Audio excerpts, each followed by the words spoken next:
గురువుగారు నమస్కారం అండి. నమస్తే. ఎర్రగా విగ్రహం కనిపిస్తుంది ఒకరికి, ఎర్రగా విగ్రహం కనిపిస్తుంది ఒకరికి, పచ్చగా విగ్రహం కనిపిస్తుంది. సో వేదానికి అమ్మకి మీ దృష్టిలో ఎలాగా మనం వర్ణన చేయగలుగుతాం అమ్మవారిని?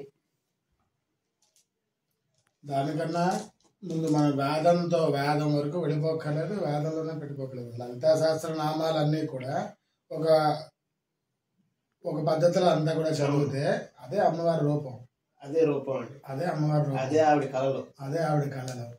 ప్రకృతి అమ్మ అంతే. అసలు ప్రకృతికి అమ్మకి సంబంధం ఏంటంటే అమ్మే ప్రకృతి, ప్రకృతి అమ్మ. ఆ సృష్టి అంతా కూడా ప్రకృతికి ఆకర్షించబడుతుంది. ఆ ఆకర్షించే స్వరూపమే లలితా స్వరూపం. లలితాదేవి ఈ రాముడు తాలూకా తత్వంలోంచి, సాత్విక గుణంలోంచి పుట్టి ఉంది. అలా శ్యామలాదేవి కృష్ణుడి తాలూకా తత్వంలోంచి అలా పుట్టి ఉంది. శ్యామల వేరు, మళ్ళీ లలిత వేరు కాదు, అందరూ ఒకటే. ఇలా ఒక్కొక్క రూపానికి ఒక్కొక్క గుణాన్ని ఆపాదించబడి ఆ గుణాన్ని మనం పొందడానికి ఆ గుణాన్ని ఆస్వాదించడం. ఇనుముని గట్టిగా అయస్కాంతం రాసుకుంటే దీనికి దాని గుణం ఎంతో కొంత అబ్బకపోదు కదా అన్నట్టు. వేదంలో ప్రత్యేకంగా ఏ దేవుడికి దేనికి కూడా రూపం చెప్పలేదు. అవునండి అవునండి. అదంతా నిర్వికార లలితా సహస్ర నామాలకే 10 రకాల భాష్యాలు ఉన్నాయి. రహస్య భాష్యాలు ఉన్నాయి, బహిర్కృత భాష్యాలు ఉన్నాయి, అంతర్భాష్యాలు ఉన్నాయి, ప్రాచుర్య భాష్యాలు ఉన్నాయి, అర్థమైంది అర్థం అవ్వకుండా ఉన్నటువంటి భాష్యాలు కూడా ఉన్నాయి. కాబట్టి లలితా సహస్ర నామాన్ని నిత్యం నామాలు, దానికి పెద్ద నియమాలు కూడా చెప్పలేదు, పారాయణ చేసుకోమన్నారు. దాంట్లోనే బోల్డ్ కష్టం అందరికి. అమ్మో అరగంటే గురువుగారు, ఇప్పుడు ప్రకృతికి రూపం లేదు, అలాగే దేవుడికి కూడా రూపం లేదు. మరి ఎందుకు ఈ జనాలు మతం, కులం, ప్రాంతం అని విభేదించారు? అంటే ఇక్కడ నేను హిందువునా, క్రిస్టియన్నా, ముస్లింనా అని అడగట్లేదండి. దేవుడు అనే దానికి, దేవుడు అంటే ఒక ప్రశ్న లేకపోతే సమాధానమా? బాగుంది. దేవుడు అంటే ప్రశ్న, సమాధానం. దేవుడు అంటే ఎప్పుడూ సమాధానమే.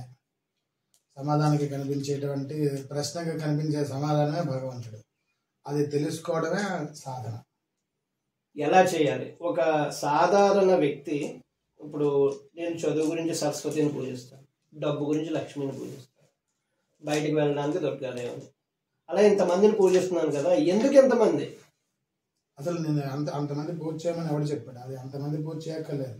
వాడు చేసిన పని ఏదో శ్రద్ధగా చేస్తే చాలు. పొద్దున్న లేస్తే ఇదే చెప్తారు కదా అందరూ. అంటే ఎంతమంది దేవతలు ఉన్నారు, ఇంతమంది ఉన్నారు. కొంచెం ముందుకు వద్దాం. మీరు ఇంతకు ముందు అడిగిన ప్రశ్న ఇంకొంచెం సూటిగా బాగుంది, అది మరొకసారి రిపీట్ చేయండి. అది ఏంటి అసలు? ఒకళ్ళే ఉన్నారు కదా, ఇంతమంది ఎందుకు? దానికన్నా ప్రశ్న సమాధానం. దానికన్నా ముందు కూడా ఇంకా మంచి క్వశ్చన్ అయితే వచ్చింది. ప్రకృతియా? ప్రకృతి. అలా మీరు మీ గొప్పతనాన్ని ఒప్పుకోలేకపోవడం వల్ల వచ్చింది. వాస్తవంగా ఎవరిని వాళ్ళు ఒప్పుకోవాలి, ఎవరి గొప్పతనాన్ని వాళ్ళు ఒప్పుకోలేరు. కాబట్టి అలా వెళ్ళిపోయే అదే దైవతత్వం. ఇప్పుడు చపాతీ పిండి అంతా అది చపాతీ పిండే, దాంట్లో మళ్ళీ ఒక్కొక్క ముద్ద సెపరేట్ చేస్తే బోల్డ్ చపాతీలు అవుతాయి. ఇందులోనే అదే ముద్ద, అందులోనే అదే ముద్ద. తిన్నప్పటికీ కూడా కాల్చినప్పటికి వెళ్ళింది అదే ముద్ద. అలాగైతే దేవుడి తలక రూపాలు అంతే, మతాలు అంతే, మనుషులు అంతే. ప్రకృతి అంతా భగవంతుడైతే ఈ మనుష్యులు, మిగతా 84 లక్షల జీవకోటి అంతా పశువులు. అందులో కొంచెం మాట ఉన్న పశువు మనిషి. నిజమేండి, మాట ఉన్న జంతువు మనిషి. శివుడు అందుకే పశుపతి అన్నారు. శివుడు ఈ పశువులందరికీ అధిపతి. అందులో మనం కూడా ఒక పశువు కాబట్టి ఈ పశువులందరికీ మనం అధిపతి. అయితే మనిషికి కొంచెం భగవంతుడు ఇచ్చింది ఏంటంటే కొంచెం జ్ఞానం ఇచ్చాడు, 2 చేతులతో తినే అదృష్టం ఇచ్చాడు, మాట్లాడే యోగాన్ని ఇచ్చాడు. ఈ మాట్లాడకపోయినా ప్రతి పశుపక్షాదులు కమ్యూనికేట్ చేసుకుంటాయి. మైథున క్రియలు అందరికీ మామూలే, నిద్రాదులందరికీ మామూలే, ఆకలి అందరికీ మామూలే, అన్ని జీవ జంతువులకి. ఒక మనిషికి ఆకలేస్తే తను సంపాదించుకునే తినాలి, నా డబ్బు నేనే వాడుకోవాలి, ఇలా చెందాలనే ఆలోచనలు మనిషికి ఉంటాయి కదా. మరి అలాగే మనిషి నా సంపాదనతో నేనే బతున అనేటువంటి ఆలోచనే తప్పు. ఫస్ట్ నాది అనడమే తప్పు. అంతే. మనది. అలా అలా ఆలోచిస్తే మనం బతకలేం కదా. రేపటికి మనకు తిండి లేదు, ఎల్లుండికి మనకు తిండి లేదు, ఎలా బతుకుతాం? బతకలేం. ఆ ఆలోచన తప్పు. మరి మిగతా 84 లక్షల జీవల కోట్లు అవన్నీ ఎలా బతికిస్తున్నాయి? వాటికి క్షణం కాలంలో ఏంటి ఆకరణంతా చెవులు చేసుకుని ఈశ్వరుడు ఎక్కడ ఎవరికి ఏం కావాలో అవి శివుడాకి కింద చేమ కూడా కొట్టదని వాళ్ళకి ఆ తిండి ఆ టైంకి అలా పెడుతూనే ఉంటాడు. మనకి కూడా ఆయన పెడతాడు అనే నమ్మకం మన దగ్గర మనకి ఆయన మీద లేనప్పుడు మిగతా ప్రశ్నలు ఆయన గురించి మనం అడిగే అర్హత మనకి లేదు. అలా మనుషులు మొట్టమొదటి అటువంటి భావన పెట్టుకోవాలి. అంటే కనిపిస్తున్నది వాస్తవం కాబట్టి. ఇంకా కనిపిస్తున్నది, ఇంకా దేవుడి గురించి బోల్డ్ ప్రశ్నలు వేస్తే ఆకాశం కనిపిస్తుంది కానీ ఆకాశం లేదు అక్కడ. గాలి కనిపించదు కానీ గాలి ఉంది. అలాగే మనిషిలో ఉండేటువంటి చైతన్య శక్తి కనిపించదు కానీ చుట్టూరా చైతన్య శక్తి ఉంది. ఆ చైతన్యాన్ని ఎంతవరకు పెంచుకుంటావు, నీ సాధన ఏంటి, నీ కెపాసిటీ ఏంటి చెందింది అనేది వాళ్ళ తరగా సాధన బట్టి, ఆలోచన బట్టి, అర్హతను బట్టి వస్తాయి. అంటే నాకు తెలియని ఒక విషయం ఏంటంటే, ఒక ప్రముఖుడు పూజ లేకపోతే నైవేద్యం ఇవన్నీ లేదమ్మా, ఆత్మతో పరమాత్మని నమస్కారం చేసుకో నీకు అంతా అయిపోతుంది అని అన్నారు. అసలు ఆత్మే నాకు తెలియనప్పుడు పరమాత్మని ఎలా నమస్కారం చేసుకోవాలి? అంటే ఆత్మను మనం తెలుసుకునే వరకు పూజ నైవేద్యాలన్నీ అవసరం. మేడెక్కే వరకు మెట్లు అవసరం. మేడెక్కేస్తే మెట్లు అవసరం లేదు. ఇప్పుడు ఏంటి సమాధానం ఏంటంటే, మీరు గురువర్యులు 30 సంవత్సరాలు బట్టి అమ్మవారి ఆరాధనలో ఉన్నారు, మీకు తెలుసు వాట్ ఐఎమ్. ఇప్పుడు ఇందులో ప్రశ్న ఏంటంటే ఆత్మని తెలుసుకోవడం ఎలాగా?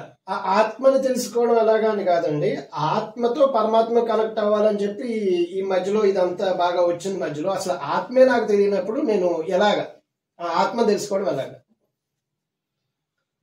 ప్రతిదీ కూడా మనం ఒకటి సంపాదించాలంటే దాని గురించి తెలుసుకోవాలంటే అక్కడికి వెళ్ళాలి. ఇప్పుడు ఎంబీబీఎస్ డిగ్రీ కావాలంటే మెడికల్ కాలేజ్ జాయిన్ అవ్వాలి, 6 ఏళ్ళు 7 ఏళ్ళు ప్రాక్టీస్ చేయాలి, తర్వాత ఫిజిషియన్ అవ్వాలి. అలాగే ఇది కూడా ఆధ్యాత్మిక సాధన గురించి తెలుసుకోవాలంటే ఇవన్నీ లౌకిక విద్యలు, భుక్తి కొరకు జరిగే విద్యలు. కానీ ఆధ్యాత్మిక విద్య, భగవద్విద్య ఇది ప్రపంచానికి చాటి చెప్పిన దేశం భారతదేశం. ఈ భారతదేశంలో అలా డెడికేటెడ్గా అదే పని చేస్తూ సాధించిన వాళ్ళు చాలా మంది ఉన్నారు. మన కళ్ళెదురుగుండానే ఉన్నారు. మనం నమ్మలేని నిజాల్లాగా మన కళ్ళెదురుగుండానే ప్రతి ఒక్కరు కనిపిస్తున్నారు. దానికి సాధన ఒకటే మార్గం. మొట్టమొదటి తెలుసుకోవాల్సింది ఏంటి? మన శరీరం ఎలా పనిచేస్తుంది.